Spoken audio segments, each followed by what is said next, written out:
Gelede festival is held annually during the beginning of a new agricultural cycle, composed of Fa, opening night, celebration and Gelede, daytime, celebration, both with costume, song, dance, and performance.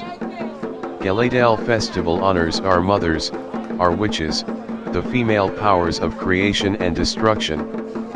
Only males perform as a way of appeasing females in a patrilineal community.